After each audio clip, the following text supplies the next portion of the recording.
Professor Burgat, thank you so much for joining us. Absolutely. Thanks for having me. Why don't we start off with your background? Where did you start off? So the arc of your career so far and where you are now. Oh, man. All right. Let's go all the way back. Got a political science degree, ended up played basketball for a while in California, then transferred all my credits after I didn't get any playing time at all, and graduated ultimately from Arizona State. Went back to Colorado where I grew up because my wife was finishing up her degree there, getting her master's in family therapy. And while I was there, worked on a bunch of local and state level campaigns. And then in non-campaign season, ran a nonprofit to build primary schools in developing countries. Just kind of filling the time, doing some finance stuff, just trying to figure out what I was doing. And then finally went back to my roots of government, history, politics, and got a master's degree from George Washington, ultimately led to a PhD at the University of Maryland in government and politics. And as I was finishing up classes there and dissertating, all slowly, too slowly, signed up at the Congressional Research Service, where worked with members and staff, got assigned to some pretty cool people up there. It's people I never should have had access to, but they stuck me in their offices, working on issues of congressional reform. And working on, that's where I got a specificity of congressional staff and using their influence as I was dissertating on the impact and influence of congressional staff. So all of these things lined up in a way that doesn't really happen, and I've been thankful for ever since. Then left CRS, which was very hard to do because of how important that institution is and the people that work there. But just at the time of my life and the opportunity that was offered, I went to a think tank where I could write more publicly, publish more broadly, kind of have my own research initiatives there, and worked in think tank land, doing a lot of more stuff on congressional staff, moving into some procedure work and broader political reforms. And then all the while I was teaching, doing adjunct stuff just because I love the classroom, love young kids, especially ones that are moving to DC, motated and rotated, coming for the right reasons, and want to meet them in the classroom as they are about ready to get slapped upside the head with reality. And trying to ease that transition into our politics of today. And GW came calling and offered kind of a mix of both, where I can continue the research that I care about, be even a little more broad in the research that I care about, all while teaching and running a master's program of people that are in the jobs right now and trying to get them to, one, be very good at them, and then two, understand the world that we live in doesn't always have to be this way, and talk about the ins and outs of Congress and federal policymaking in a way that makes people want to stick around and make it just a little bit better. So that's where I'm at now. Fantastic. Let's talk about the research end of things. So it sounds like you've had quite a wide variety of experiences and seen a few different angles of Congress, or at least public policy. So can you talk about, broadly speaking, what are you interested in when it comes to Congress and I guess your general political science work? Yeah, early on, and for a long while, it was congressional capacity. And that was kind of at the early stages of, we didn't have a moniker for that. My former boss, Kevin Kosar, kind of started that trend and worked with good government groups across DC that were on the ins and outs of caring about very specific things, all under what became the umbrella of congressional capacity. Basically, can Congress fulfill the role that it's supposed to fill? All of us said no, sometimes for very different reasons, but all agreeing that some more investment needs to take place if it's going to actually be the first branch of government that it was designed to be. And so with that, and given my research for my dissertation, I was neck deep in congressional staff, right? I saw it from the get-go at CRS and from my time on the Hill of just offices run through anonymous aides, and their effectiveness basically means the effectiveness of their member. And good staff are very different than bad staff. The turnover was quickly apparent as a problem, the pay, the work hours, the environment, all of the things that we now know. It was kind of at the early stages of that and trying to answer early questions of, are there misperceptions about this? Are some of these verifiable with data? What do the staffers themselves say about the work environment? So really digging into that level. And then A lot of other people started doing the same thing, or even earlier than I did, and they do them really well. And so I kind of left good people, smart people to do the staff related work. I think there's enough of them that are focusing on that all important work. And by the way, we're getting some good changes there with the modernization committee, answering or responding to some of the problems that we all know to be true now.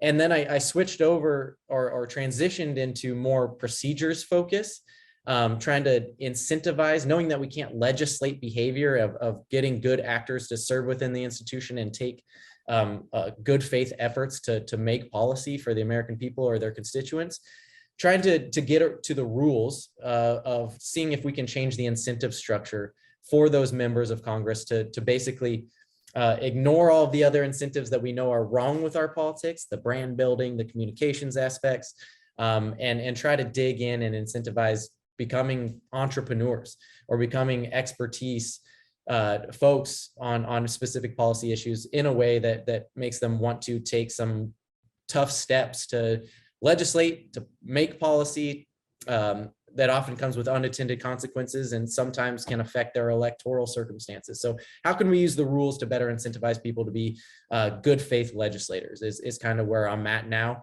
and have since transitioned even more to broader political problems, because it's not just all about inside Congress, and we can do tweaks and things at the margin that can have big impacts, to be sure. But all of our political problems are intractable. All of them are related to each other, where if you're pulling the lever on one, if you think you're fixing one, you're going to exacerbate another, and trying to figure out where that sweet spot is of not screwing everything up in the pursuit of good. And I think that there's more good conversations to be had there. So that's kind of where I've been spending my time. Excellent. Let's dive, first into the staffing issues. So kind of what was your experience there? What were the questions that you really had, and what answers and kind of ultimately prescriptions did you have for that? Yeah. So I guess the best answer to that is what gave me the idea to focus an entire 4-year period of my life on congressional staff. Like, I literally had people telling me, this isn't publishable. This isn't worth an investment of your time. We know staff are important, but it's going to be really hard to measure. And so then that became like, don't tell me I can't do it kind of thing. And let's go answer some of these important questions. But when I was at CRS, almost all of the requests come from the staff level. And you quickly realize that the questions they're answering are a pretty good proxy of, one, what their goals are, and two, their effectiveness as an operative of their individual member or that committee. Some were just using us as basically Google. That's not a good sign of a staffer that has a goal of getting a policy done. And others were like, help me with this motion to just discharge so I can get on a certain calendar or roll this into an omnibus bill. And those different questions were a clear indication that there's just like any other industry, there's great employees and there's bad employees. And so I recognized quickly that a lot of good members were good mostly because they had good staffers. And so what are the questions, what are the proxies that we can use, knowing that we have limited data or really, really bad data on trying to answer those questions? So how long do they stay on the Hill? How often do they work for their members? What incentivizes some members to bounce around from personal office to committee? What makes them want to leave the Hill and cash in on their connections and expertise? So all of those things, and using basically their employment records, which are somewhat public. They're getting better now, but impossible to work with when I was doing it. Pay, because we all know we've been told over and over that the number one reason people leave the Hill is that they just aren't simply paid enough relative to the private sector. So what was the impact of the limited pay on their decision to stick around? And then more qualitative interview process of like, what's your day-to-day like? What would you change about the place? What has made you stick around when other people have faced the same sort of obstacles or frustrations and decided that this wasn't for them? And all of that led to some turnover stats, identifying bad bosses by their aggregate turnover staff, because that's basically the number one signal that that's a bad work environment if people are turning over year after year after year after short stints. So all those things that kind of had individual findings that I packaged together in a dissertation that hopefully no one ever reads, but got me out of there with a PhD. So then you applied that knowledge later, right? When you were in the think tank world, or?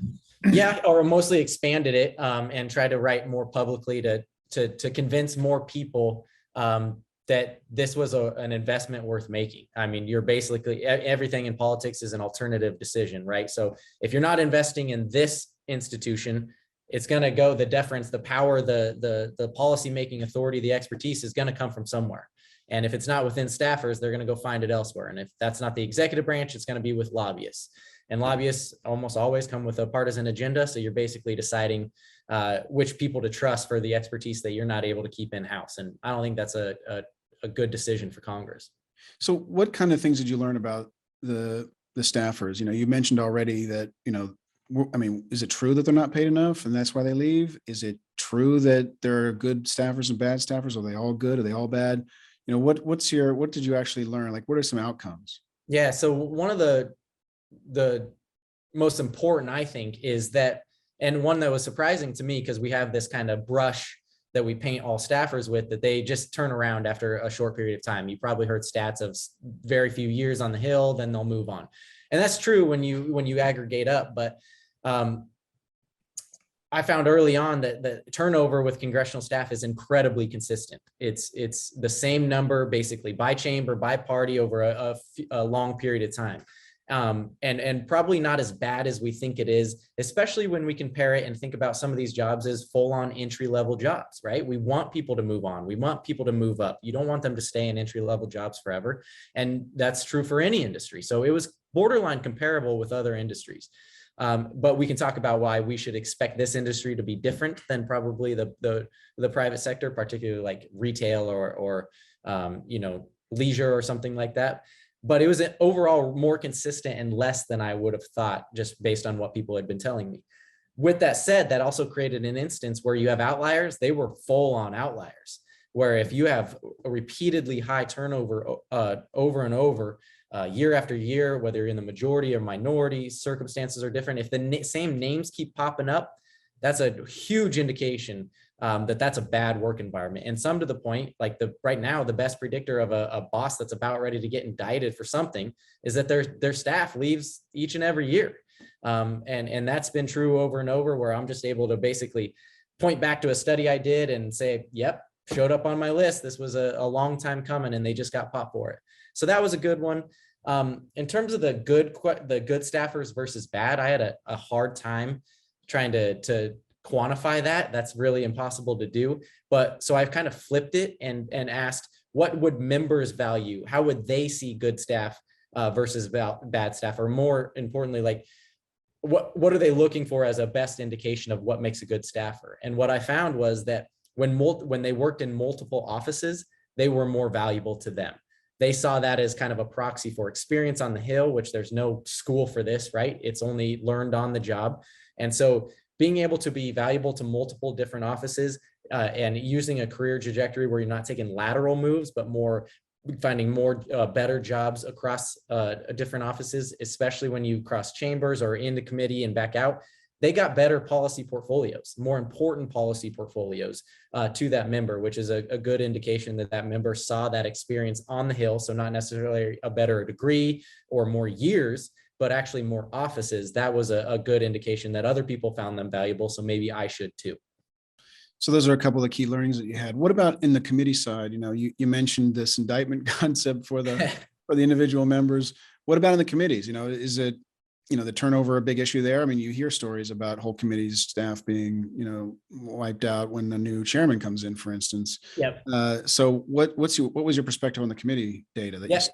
Yeah, I spent a horrible summer doing exactly that, trying to find out if the gradations or the hierarchy of committees that we know and talk about were reflected on the staff size or the staff in too.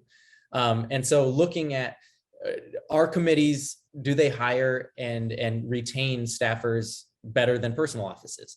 It was unsurprising to hear or to find that they do in general, though there were like some less prestigious committees, they churned through staffers too. At a similar rate to personal offices, but the ones that you're thinking about as just like really good policy laden or powerful committees, they do a much better job of keeping their staffers once they get them. Plus, they hire more experienced staffers outright. It's not an entry level job the same way that you hop through a personal office. So they're much, much, much better at getting more experienced staffers and then keeping them around. And not coincidentally, they pay them better. They're not subject to the political environments as much, though, as sometimes they are, but they pay them better and at least more commiserate with the private sector. Not the same as the private sector, particularly when you're looking at certain committees like a technology related, because then you're competing with Silicon Valley. Those are different salaries. Financial services is competing with Wall Street. Those are different salaries. So kind of demystifying that all committees are not the same. We know that. But looking at the differences in staffer quality, staffer retention, staffer turnover gives us a pretty good indication of what committees staffers value and why they're more willing to stick around there when otherwise they might go cash in on the private sector.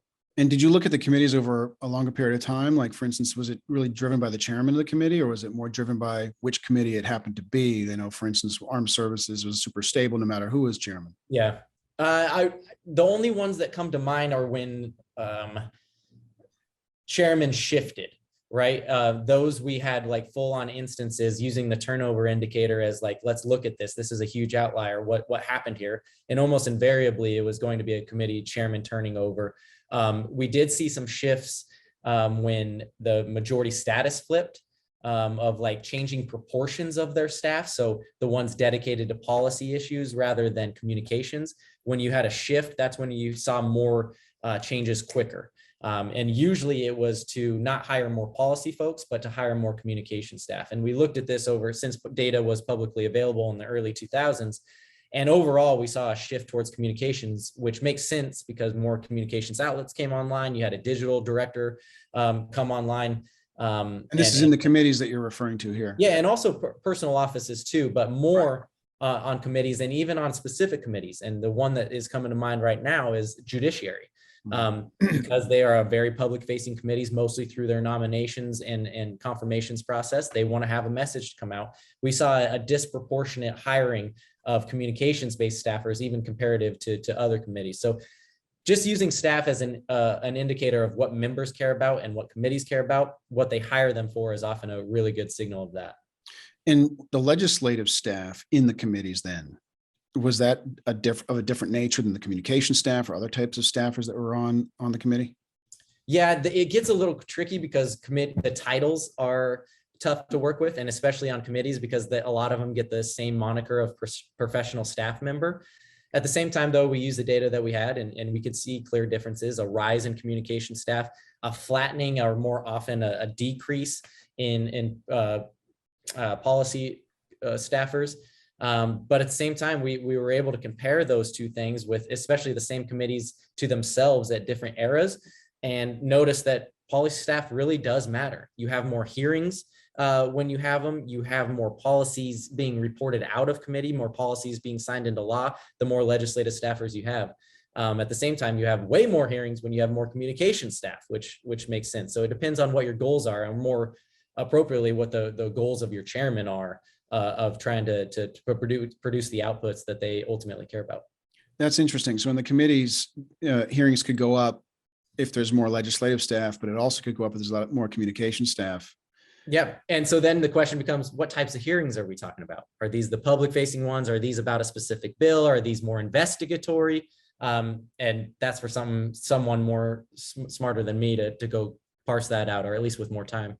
And what about on the member side then? Because you also have this, demarcation in the different types of staffers. You've got legislative staffers, you've got communications people, and then you've got all these constituent service individuals. So what's the breakdown between those in terms of the turnover? Are the legislative staff more stable and everybody else is kind of in and out? Definitely the more entry level, the staff assistants, the legislative correspondents, they'll move on quickly. Oftentimes, if they stick around, they'll get promoted into a junior policy role. And then they start becoming, there's a cut point of usually around 4 or 5 years where they decide this Capitol Hill life's for me. And then you can move up fairly quickly and sometimes too quickly to get a job of where now all of a sudden you're in a management role where before you're a couple of years removed away from giving tours. That's a very, very different job. Constituent service folks stay longer, which makes sense, right? Because they're not so concerned about the politics, the policies of the day, but they're more knowledgeable about agency connections, relationships with their constituencies, and you would like more people to have those long-standing roots connections.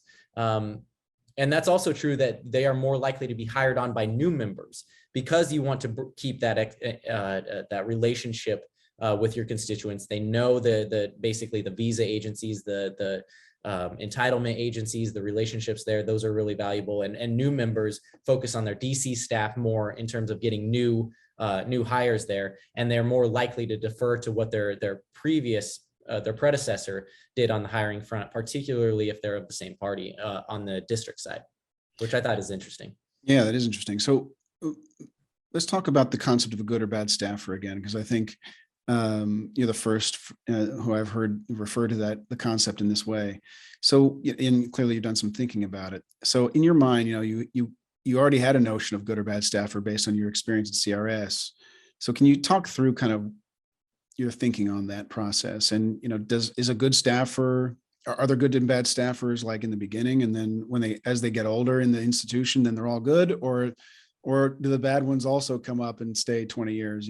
What's your perspective on the good or bad? What does it mean? And does it change with experience? Yeah, this is, I should have never used that those phrases, but it's more like more effective or not, I guess, is more effective if there's a gradation or a range of effective staffers, and not just like in any other company. You just have good employees and not, where you can have the same job title, you can have the same pay, same portfolio, and some are just better at the work.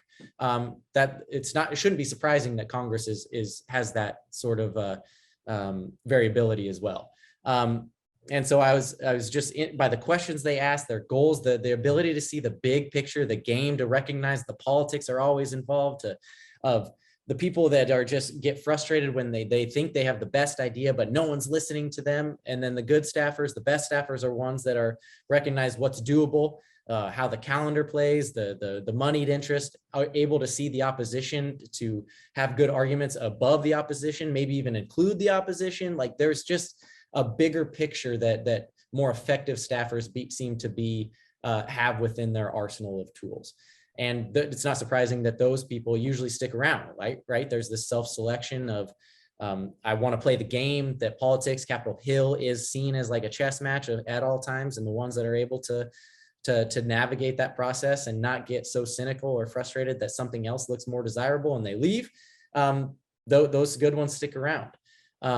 So just so I can kind of dial into your concept of good, because I'm very interested in this idea. So on the one side, it seems like you're implying that a good staffer gets more things done and can see the strategic avenues to get things done. So they have a picture of the landscape, and then they can navigate that landscape with legislation, I'm assuming is what you mean. Is that right? Yeah, or recognize that there's a communications effectiveness too. There's a political effectiveness too. There's a procedural effectiveness. So all of that, and then when you start to package all of those things in the same person, that creates an effective staffer. So it's not necessarily bill counts, because one bill is not equal to another, but more of an effectiveness of accomplishing more of your members' priorities. And those make good staffers. Well, I think that comes to what you just mentioned. There is also a question of mine. So the members' priorities, right? Yeah. So you could imagine a very effective staffer who's working on their own interest versus the members' interest. Yeah. And so I'm curious about how that played out in your experience when dealing with staffers. Yeah, these came out more in interviews or just getting to know people. And it's a classic principal agent problem, right? So you sign up for the member whose name is on the door, you sign up for their priorities. You're often anonymous, and that's purposeful. You're often expected to check your personal priorities at the door in favor of the members. But for members quickly realize that if the cat's away, the mice will play, right? And some members, if they're focused on other things, potentially another office, more brand building, or have one foot out the door already, whether they have announced it or not, staffers pick up on that and are able to take advantage of that delegation, whether it's been purposefully given to them or just as a result of them not paying attention to the day-to-day. But even more than the member, it then comes down to the chief of staff and the LD level too, of like, they see what their member cares about and they make sure the staff is prioritizing their work on that issue too. And so if there's not clear lines of priorities, the best offices run with clear lines of priorities and everything is rowing in the same direction for those priorities, then you start seeing people, staffers, use their delegation for either their own priorities or they take a step back and kind of coast. To me, that weighs in, or it factors into good versus not good staff. So if we talk about the experienced staff for a second, right? Ones who've been around 10, 20, plus years, clearly they've stuck around because they want to be there. Otherwise they would have left. They must be effective at something.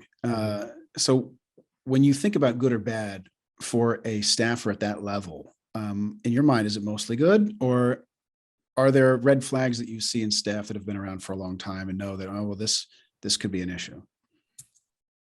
Oh man, the anecdotals are kicking in, and I don't want them to outweigh the averages. I don't think Congress is immune to having people being around for a long time that aren't as productive as other people, right? So sometimes offices just continue to do what they've always done. They're not incredibly interested in a lot of policies. If they chalk up a win early, that's great. If they is particularly in the minority, they recognize that they're not going to get a ton of legislative wins anyway. So there's not real qualitative measures of success or quantitative measures of success that are easily identifiable. But there's also members that really just prioritize constituent service. There's a lot of very good members that do not pass policies, but what they do is answer the phone every damn time it rings, or they respond to every single letter that comes in, or every single constituent service request. And I'm of the mind that that's a really good member too. The problem is that they hold both jobs at once. And so I would like members to have a working office to do both of those things at the same time, to incentivize both of those things at the same time. And oftentimes that just means that they need more resources. But if in certain offices, I think that people are incentivized to respond to their electoral situation, their constituent situation. And if I'd have a hard time as a minority freshman member digging into a lot of policy issues and telling my staff to do that too, knowing that they're just simply not going to be heard. So why wouldn't I hire more constituent service staffers? That's a better use of my members' representational allowance. So this is why I really struggle saying all members, all staff, all offices, because they're just simply different. Right, that makes sense. And how about the House compared to the Senate? Is there any, qualitative or quantitative differences there? I mean, obviously Senate has more staff per person. Yeah. But I'm curious about whether you saw any trends. Yeah, the biggest trend is that it's basically a one direction river. If people leave, they're going from the House to the Senate. It's very rare that they come from the Senate to the House. That the exceptions are usually from a Senate personal office to a House committee. It's you don't really see people, unless they're getting a big jump in title or pay, to go from the Senate to the House. So that's kind of my one anecdotal, just looking at the data, that river runs one way. And in terms of turnover on the office side, is it different than the House, and the committees? Is it different than the House? Is the tenure? Yeah, they stay a little bit longer, which would make sense given the terms, right? They're not subject to 2-year terms. So you just remove that force kicking out of certain people, then you're going to get longer tenures. But there is a sense of hierarchy, a sense of more prestige on the Senate side. There's fewer of them. We know more of their names. So that's good as a staffer, saying when you're at your cocktail party or you're trying to get a call back from an executive agency, I work for a senator, you're going to get that call answered or called back quicker. There's something to that. But I haven't spent enough time on just the literal year over year looks to have any sort of broad strokes conclusions. So given what you know about staff, right? Let's say I give you power to change the comp. About time. And you also have the power to fire people, and you also have the power to hire people in whatever proportions for whatever jobs you think is appropriate for committee or member. What would you do? All members or my own office? Everybody. You're in charge of the whole Congress. Man, I don't know that I would start there. I mean, we would just be adding more resources to a lot of the problems, in my view, right? So right now, if we gave people more staff, they would use it for more communications. And I don't think that would solve a lot of issues. And in fact, you'll probably make it worse, because you're giving them more effective people to basically espouse partisanship. And I don't think that will incentivize good legislative efforts. So mine are more, and this is why I transitioned out of the staff level, is it's more institutional, more rulemaking, more rules-based incentives that just give members a reason to want to invest in legislative staffers. So we'll get to rules. I'm just curious. So it sounds like you wouldn't add staff. Would you change I would. It won't solve it. I would. We need more. They work too hard. They don't get paid enough. All of those things can be true, while still, if you just give them a ton of it, you're basically going to either pay fewer people more, which isn't great because they're work too hard, or you're going to give them more people to do things that will not create a more functional Congress. Well, that's why I gave you the power to decide the roles. So, like, for instance, would you give people, the legislative staff in the personal offices, give them more legislative staff, but no more constituent service or communication staff, and the committees, the same thing? Would you put it, I'm giving you the power to shape the institution from a role point of view. Yeah. And, would you increase all the salaries by 50%, or would you only give salaries to legislative staff and try to get them to stick around? No, I'm going to give all these people more money. That's sweet. That's a great power to have. But do I have audit authority? Do I know that they're actually following through with this? Is my pixie dust going to be followed? Yeah, you have a management system that tracks their time. Okay. Because I was going to say that if you say you have to hire policy staff, then they're out there campaigning for you anyway with messaging. So that's going to be tough. And getting over the fact that members are never going to give me this authority, because this is one of the things they have unilateral control over, and they're never going to give it up. So we should stop asking them to. That we can ignore that too. Yeah. Okay. But I can help you a little bit. Instead of giving them legislative staff directly in their own office, you could instead give it to CRS and make them contract with CRS to get the expertise. Cool. I was going to say support agencies, huge plus up. And require that they start modernizing now or 10 years ago. I mean, the products that they are incentivized to write. So in CRS, I have experience in there. A lot of their promotional materials are based on reports, these thick white papers that are unbelievably valuable, except for when you don't really need them. And so, like, if you just need a quick answer, if you need a quick briefing, if you need a one-pager, which is how Congress operates oftentimes, they're not incentivized to write those for their own career trajectories. That's bad. They are starting now to do more video stuff, more digital podcast stuff, but that should have been done at the very get-go. We knew this trend was coming, and they should have been empowered and incentivized to follow it. Plussing up those agencies. You give the agencies more staff, not necessarily the members or the committees. With caveats that they have to use them right. And I guess I'll be the one that decides if they use them right. Committees, for sure, especially if I can have a management system where I know that they're spending time on legislating. But even more than that, I would make sure they spend time on oversight. That's the one thing that gets lost when you have not enough time and not enough people, and definitely not enough skills to conduct effective oversight. If I can hire people to conduct good faith investigations, or at least know that they're out there, and have a good bipartisan working relationship with the committee. If I can have more oversight specific people, I would do that. I have a question about the oversight staff in particular. Is there a qualitative difference between what they're doing and which committees they're in versus the others? And who are these staffers, and do they differ from the other staffers? Yeah. They usually have counsel next to their name. They usually have lawyer backgrounds, but those are even tough to distinguish because a lot of committees just have policy related counsels. I think they use a lot of people for two different roles, the same people for the policymaking roles and the oversight roles. And those are two very, very different skills. They can be complementary, but they're also very different, which is why we see in huge investigations, they hire from the outside.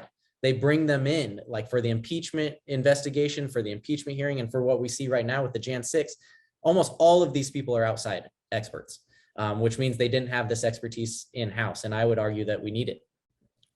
Yeah, that makes sense.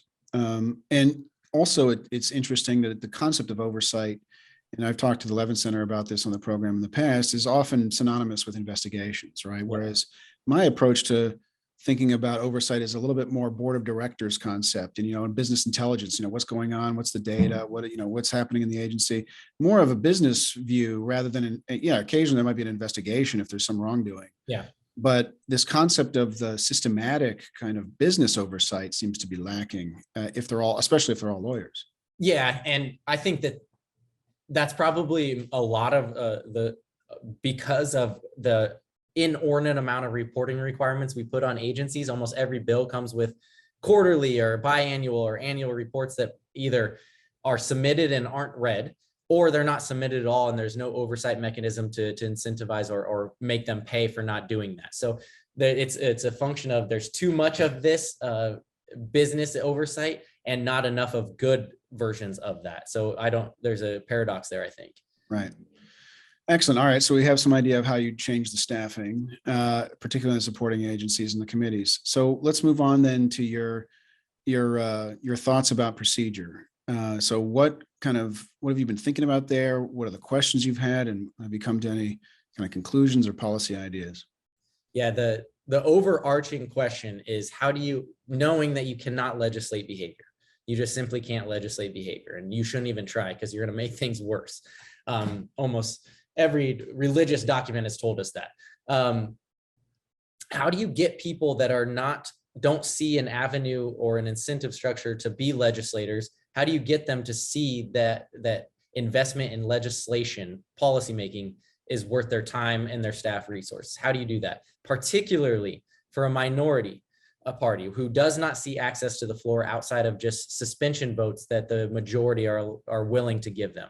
And on the Senate side, unless there's just a perfect confluence of events where the majority party will give you that sort of access.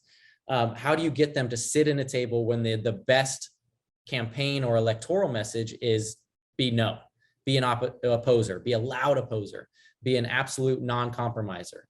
A lot of this is intractable because it speaks to our electoral incentives, our electoral system, non-competitive districts, particularly on the House side, where you're effectively winning your seat in the primary, which tells you should run to the extremes of your party rather than the moderate side of your party. All of that matters. But what can we do internal to Congress to basically, once they get here, how do we make them want to be good faith legislators? I don't have great answers to that, but some of them go along with giving more access to the floor, giving more access to amendment opportunities, even if it's within committee, even to good faith actors on the minority side, just as a means of limiting the people that just are blanket no's. I think you can create, through some small changes, not undangerous changes, but small changes, giving them access to policy making that will make them not want to be a jerk otherwise. So that's you're thinking about that through the lens of procedure, right? Mm-hmm. And so you mean like amendments? What do you mean? Like, what's the manifestation of that concept in your mind? Yeah. So with the existing structures, things like more open rules or structured rules, or you can get creative within rules of like Queen of the Hill amendments, King of the Hill amendments, where you have a lot of different choices that are available now. Because right now it's incredibly centralized and almost everything is a closed vote or a pre-screened vote. We know how the votes are going to be tallied before the game is even played. It's the final result of the play. So you can change things through those more established procedures, maybe reimagining calendar Wednesday or the discharge petition. So committees that have a broad consensus can get to the floor without going through the speaker's rules committee, things like that, to more empower committees chairs, and their ranking members if it gets that far. And then getting a little more creative with adding rules or certain threshold requirements. So I'm a big advocate of threshold requirements. So just like we see with the discharge petition, 218 signatures or a certain number of signatures, a certain number of bipartisan signatures guarantees some subsequent action within committee. So if you get a 75% of your committees signing on a bill, the chairman can't stifle it. It has to have a hearing. It has to have an amendment opportunity. It has to have a markup. The same thing for the floor, where if you get a certain number of bipartisan signatures, it doesn't have to go through the rules committee, or it gets an automatic open rule or a structural rules, things like that, where you can get creative. Notice all of these things are House side, because the Senate is dominated by one overhanging feature, and I haven't touched that because there's a lot of smart people touching that enough. So it's interesting, it seems to me that your concept on the rules changes, there's sort of two thrusts of them. And, I've thought through this a little bit and talked in conversation with some of the parliamentarians who have been on the program before. And so there's sort of two notions that seems that you're bringing up. One of them is this concept of minority. I don't know, you can call it participation, you can call it adding information into the process, you can call it letting off steam, you can call it being part of the dialogue. There's lots of things you can call it, but it's basically getting more of the minorities, in my view, I would call it information into the process, right? So that's one kind of series of reforms you seem to be, or procedures that you seem to be advocating for. The other is this notion that if there's a majority backing some piece of legislation, not party majority, right, but majority of members or a threshold of members, that it's advanced for debate or ultimately pushed to the floor, like in a discharge petition, and making that process more automated so that reducing basically the veto power of either chairman of committees or the speaker.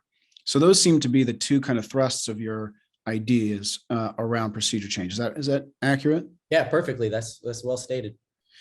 Yeah. So I wonder on this notion of the veto powers, right? In particular, of the speaker, right? We were in this centralized era. Mm-hmm.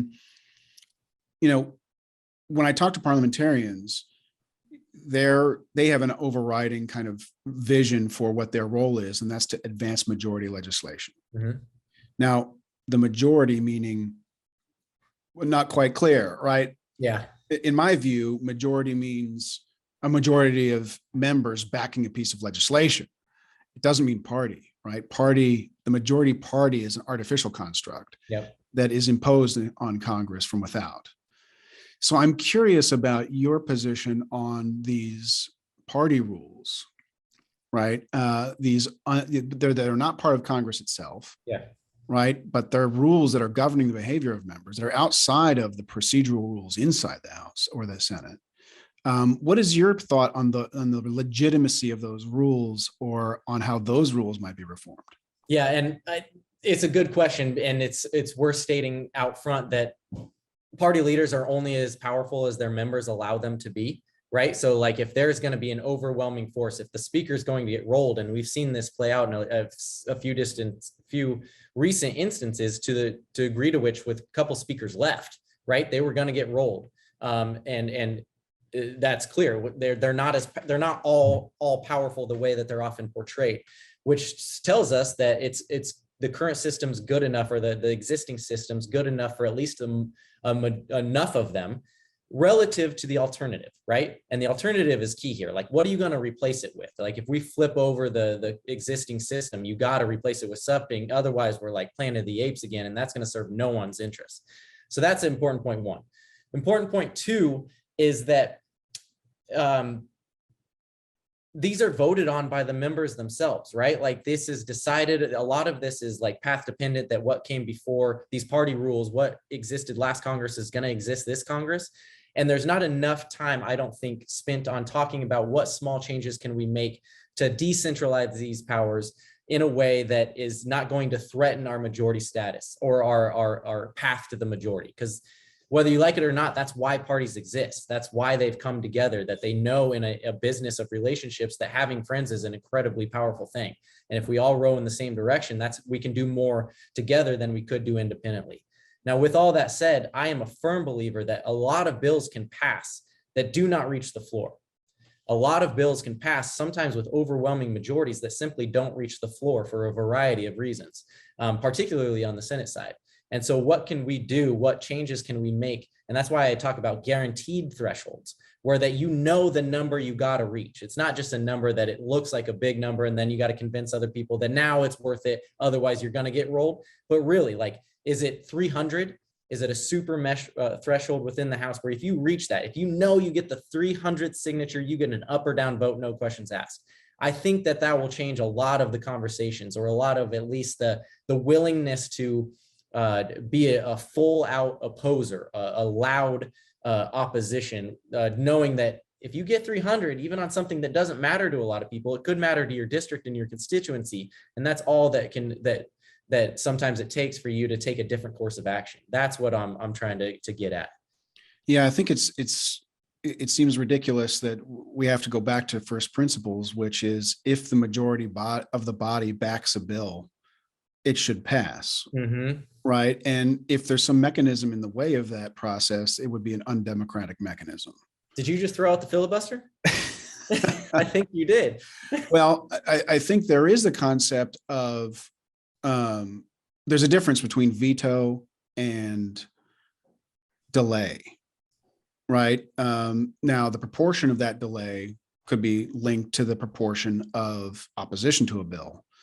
But certainly the concept of a veto, I mean, you tell me, you're the expert, was reserved in the Constitution for the president.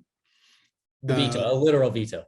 Yeah, well, I mean, so I don't think the veto was ever given to this, to the speaker or to an individual senator or to anyone else except for the president of the United States. So Yep. one would assume that means that no one can veto legislation except the president. Well, let's get real nerdy on this then. Is what the filibuster doing, vetoing it or not allowing a vote? Well, I think that's where we get into the details. And like you said, there are people who study this more than I know. But it would seem that the notion, going back to your earlier point about the minority's ability to participate in the process, right? If you give the minority no ability to add information into the process, then you're asking for trouble, right? So you need to give the minority a say in what's happening. And the bigger that minority, if it's a 49% minority, then the say you would think is pretty big. And that could manifest in some kind of major delay. So, again, we would have to go into a longer discussion just about that issue. But I think the principle is there, right? Where you're trying to find ways to get legislation that is supported passed. And the flip side of that, though, I wonder, and I have a question for you on, is legislation that passes without a majority support. So for instance, you take an omnibus bill and you hold everybody hostage and it passes, but in reality, members don't really support it. So that's the other flip side of that problem. And I'm curious about your thoughts on that subject. Yeah, I think it's even important to distinguish between passed and vote. So I don't think my goal is necessarily more policies passed. I want more things to be voted on. I want more access to the floor, whether it's amendment or whether it's a full-on piece of legislation, because then I think you'll even, to get to your second point, you'll start changing the makeup of what you need to bash together to get a passable policy. So if you have 10 standalone bills, none of which can get a majority, but if you package them together and in one up or down vote, all of a sudden you do get a majority. I don't think that's good for policy making, because you're not going to read that big bill. We know this. Members tell us this explicitly now. They don't have time. They just won't read it. You don't know what you're voting on. I don't know of a Congress that's worthy of. But just access to the floor and knowing that you can get should you have votes, and you shouldn't get a passed policy, by the way, without the votes, but you should have access to getting them. Now, I understand why we got to the point where we are now, where the majority doesn't see that as a worthy alternative, because the minority will abuse it. And they'll put them in a position where it's just, you'd rather, as a rank and file member, you would rather give up your power to the floor, even as a majority member, knowing that you're more protected from the minority who's going to make you look bad in the process. So it's kind of a self-reinforcing cycle here. And that's why I think that if you put really hard to reach thresholds to get of guaranteed action, I think it can go a long way of at least getting access to the floor. Now, that can be flipped on me because I think the filibuster is weaponized big time in the House and how it's used, but the current version of the filibuster. But what I'm arguing is, because that guaranteed threshold's there, right? If you get 60, then you can get past debate. The problem is no one's debating. No one's actually preventing it. No one's definitely vetoing it, right? They're just preventing it from getting a vote. And my whole goal is to get more people voting. That's literally a large portion of their job. Yeah, and it sounds like you're trying to find a way for that vote to be informed, right, through this debating process, and get that debate more into the forefront. Excellent. So why don't we just talk a little bit about the incentives then, generally speaking. So most people think the only incentive anybody cares about is reelection. I guess that's since Mayhew, but what are your thoughts on the different incentives that are playing out and how can they be used? I mean, from my point of view, I'm always surprised. I mean, they're paid a salary, right, to do a job. You would think that would be enough to get them to do the job. But then everyone wants to talk about the incentives of a different job, which is reelection. So I'm curious about your thoughts on incentives and how it plays out and how we might be able to make that more healthy. Yeah, again, this is where we get to not all members are the same and they just don't prioritize the same things. Some you can be a very, very good member and never pass a bill. I truly believe that. That's why we have, and then we have full on workhorses who just care about specific bills. But I think we need to have more broadly an honest conversation of what we think a job for a member of Congress is, like as a society, and an expectant of what we think our member is. If you are thinking that each member should care about every single issue at an in-depth expert level, and work that way, then you're just setting yourself up for failure. That's not ever going to be the case. They should be caring about their constituents' issues more. That's why they were sent there.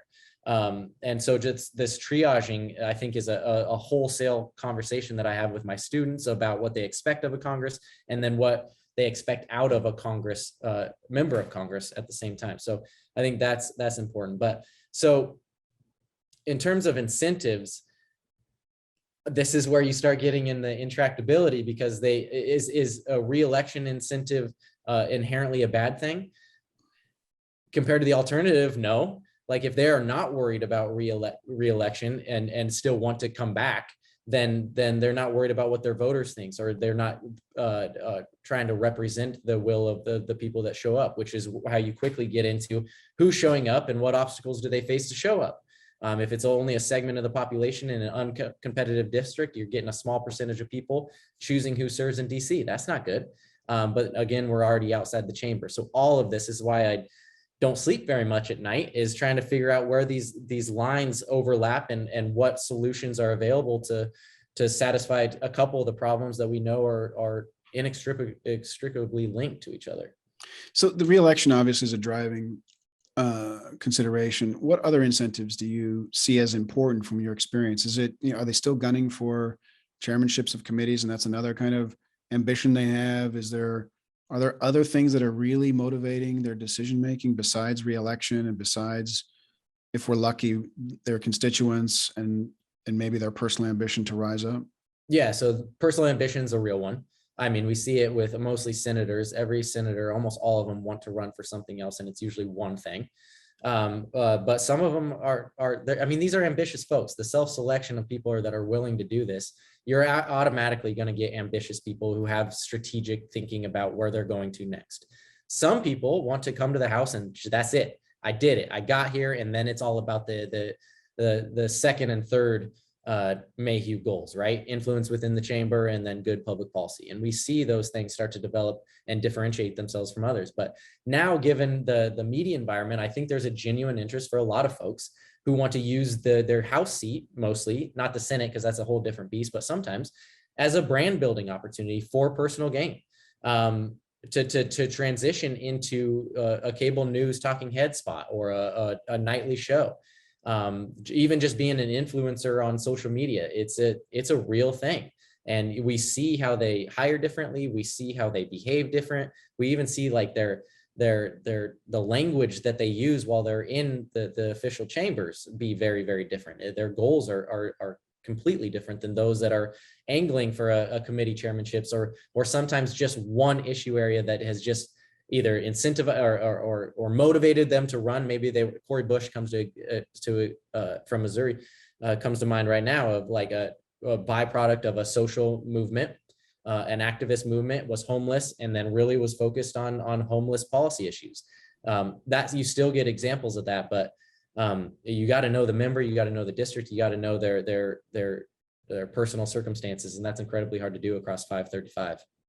And so, any thoughts on how to adjust this incentive landscape?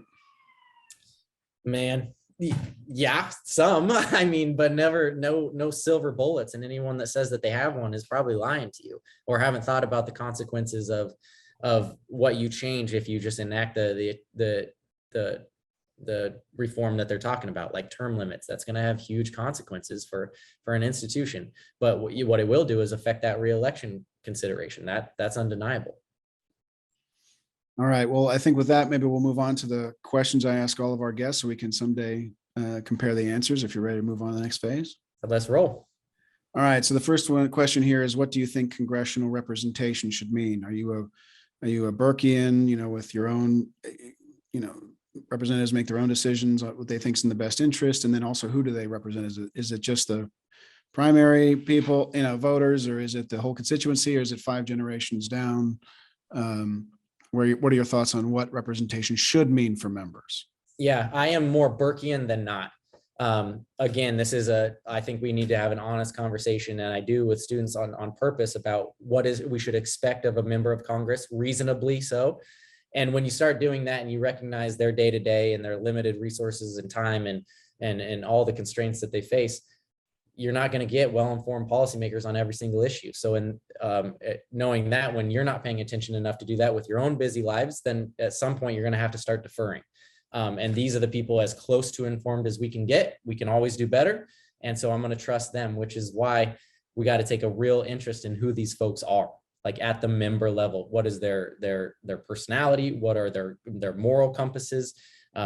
What do they do when no one is looking? All of that matters. And it speaks to what kind of decisions they'll make when the lights are brightest. And so what about who they represent in the district? Is it a small group of primaries? Is it their party? Is it everyone? Who is it?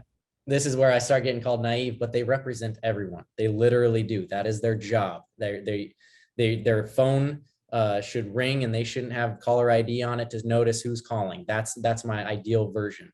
That's naive, but I'm sticking with it. It's a should question, so it's not naive. It's what nice. I'll take it. So now since you had a ready answer, I'm going to dig in a little deeper. So what about future generations? Kids, grandkids, Yep. Unborn, 5 generations, 100 years from now. What about those people? Are they represented by this current member, or is that the problem of a future member? No, they are represented by this current member, especially if we know likely outcomes to come, right? Like if we know climate change is a perfect example, if we continue exactly what we're doing, if we're making decisions for the here and now, you are sacrificing something in the future. You are making decisions for them by your decisions now. If the status quo remains, you're effectively making a negative decision for future generations, which means you're representing them in a negative way right now. So all of the above. If you have good information, it's hard enough to have uncertain outcomes when you're pretty certain about them and you make the wrong call for the here and now for short-term interests, you're representing wrong. Excellent. Next question is, how would your ideal Congress allocate its time? Would you have them 24 hours a day in DC, in committee, on the floor? Would you ever let them go home, or would you keep them at home all the time? How would you allocate? I would let them go home. I'd let them go say hi. Because we know that'll, if you don't, or if you make the calendar really unfamily friendly, you're going to get unfamily friendly representatives and then unfamily friendly laws. It's not a tough equation. With that said, we can do a lot better with our calendar, making it more predictable, making it more scheduled. So I'm a proponent of the block, where you're doing 2 weeks on, 2 weeks off, 3 weeks on, 1 week off, something like that, making it more predictable. Increasing the wage matters for all of this too, because then you're starting to expand who is willing to run, knowing that even the block schedule is not a family friendly environment. So you got to compensate that for something, compensate that somehow. But I would make them members of fewer committees and subcommittees so that you are able to focus more on one. What else? What are my other options here? Legislation versus oversight, for example. Yeah, I think that's going to be more at the staff level, that you can hire for specific purposes and titles that way. But the reality, these are political beings. They're going to focus on the politics first. I don't know. You can try to change that if you want, but it's never not going to be that case. So I would like more oversight specific staffers. I think if you do that, they're going to find things that can make members care about oversight more. But it's kind of a chicken or egg problem there. Right. Next one is, how should debate, deliberation, or dialogue occur or be structured in Congress? So committee, floor, back rooms, transparent. What are your thoughts on where that should happen and how? Yeah, I'm full transparency. I think it's the only way it works. The alternative is way more dangerous. We've proven that. And even if it's not dangerous, it's less trusted, and that matters too. But they can have any conversation wherever they want. No one's literally saying, don't call your friend at night and don't go have bourbon the way that it used to be. So I'm good for conversations off the floor, on the floor. I think on the floor is more performative at this time than other venues. Committees are always good. I think members of Congress completely overestimate the amount of people that are paying attention and how much they care when they are. And so even committees, they're more performative than they need to be. There's very few that are broadcast at all. And so they need to peel back how performative they are within those committees. But go find someone, go find literally the whole district, the whole country. Zoom is available. It's a member decision at some point to go find someone that you're not willing to talk to or that you haven't talked to before. So I am in the minority probably on this, but I think creating spaces like this for purposeful bipartisan committee rooms is just a waste of time. They already exist if you want them to. Got it. Interesting. All right. So next one is what fundamental institutional improvement should Congress make within 50 years? 50? Holy smokes. So it can be a long range one. That's the whole idea. It's fundamental though. Fundamental inside Congress, or can I get an amendment? You can't get an amendment. You got to stick with the rules, or you got to stick with the. I think we can change some filibuster rules in the House or in the Senate, even if you don't go full nuclear and get rid of it, which is probably going to happen at some point soon anyway. You can do that. Talk about the size of the House, committees, realign committee jurisdictions, create more committees that update to the current environment. But 50 years, shoot, man, I'm trying to get through this week. Well, it's part of our goal to think long term, so we have to. I like it. Someone needs to. Well, next one's what book or article most shaped your thinking with regard to congressional reform? Clearly, you've got a wide variety of experience in that area and read a lot. Man, good question. Dick Bowling's books in the 70s, a member that just really took on the reform movement. He became known as this. He was kind of pushing and no one obviously wants to talk about reform in Congress. It's not a sexy topic. Can't fundraise off of it. Voters don't care until they do. And he is kind of just the one person that wrote popular books on it or made them popular in an era of scandal where people were willing to listen for alternatives. So his couple books, Richard Bowling's books, were really informative there on an early side. And then, yeah, I'm going to stick it there. Dick Bowling's books. Great. And so the last question is really about your plans for research in the long run. What do you have coming up? Working on a book proposal right now. Well, we have a Congress textbook coming out this fall that is trying to have an honest conversation with students that are obviously interested enough to take a Congress class. And I think we can do a better job speaking to them about the Congress as it exists now, its goods, its faults, its histories, and especially its limitations and what it means to, we really, really focus on representation. So not just lawmaking, which we think that's the whole job of a member, but it's not. So what does it mean to be a representative within a representative democracy? We hammer that point. So I want to throw that out there to people that might be looking for a new updated version of a Congress textbook. And then I'm working right now on a more trade book, a more wider audience book that talks about the interconnectedness of all of our political problems and how interrelated they are. And if you mess with one, you're going to mess with several, and talking about research-backed solutions to make some of our politics better. So I break it up into 3 sections of what's wrong with our institutions, what's wrong with our leaders, and then what's wrong with us, the people, because we all play a role in that and we all exacerbate them each other. And it creates a system where if none of those change, then none of the others will change either. And we'll keep going where we're going, and that's not good either. Awesome. Well, Professor Burgat, thank you so much. It's been a fantastic discussion. Good luck with the coming books, and we'll get back together when you release them. I appreciate it, man. Thank you. Thank you.